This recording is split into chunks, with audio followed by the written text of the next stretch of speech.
So we're in Seller Central, super simple to do this. Come down here to advertising, coupons. And then you can see all the ones we have running right now. But, ooh, you can create them in bulk now. That's new. But we usually just come in here, create a new coupon. You'll want to put your SKU in there. So let's use that same example that we had earlier.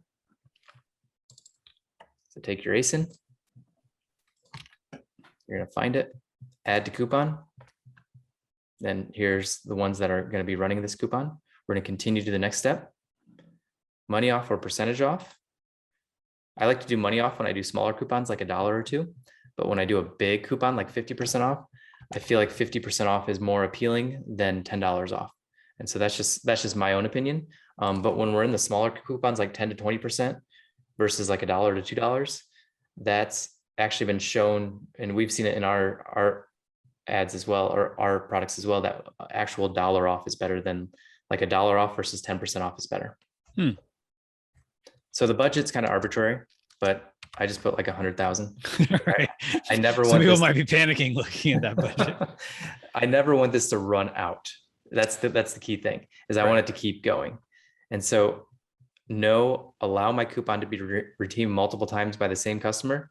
You want to switch that. So yes, limit redemption to 1 per customer. That way they only see it once and they can only use it once. So then we're going to hit continue. So you can schedule this. So I like to use keywords in this. And so like whatever your best keywords are, put them in here. So save 50% on the hydrate, eyelid, and eyelash cleanser. And so if you have great keywords that you want to use, say save 50% on your brand name with some good keywords. Because I think, I don't know if it helps with keyword rankings. That's just what I do. You want to target all customers. You don't just want it to be Prime members or students or family members. You want it to be all customers, because that way people see it no matter what. Start date, whenever you want to start it. So if you want to run it in just November, we can do it November 1st until Black Friday, which is 29th. This is Thanksgiving, which shopping tends to start ramping up a little bit then. So I like to do it on the Wednesday before. And so we'll stop it. Nope, can't do that. Got to go to actual November. There we go. So November 24th, which is the day before Thanksgiving, we're going to run this. And then you're going to hit continue the next step. You're going to review everything, make sure it looks correct, and then just hit submit. I'm not going to submit this because we've already submitted all of ours for the day or for the season, but that's a good way to increase conversion rate and double it now.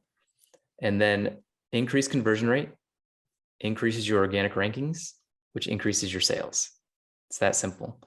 People ask me all the time, how do I increase my organic ranking? And it's very simple. Conversion rate and sales. That's it. That's the only thing you have to focus on, because Amazon wants to show its customers great converting products.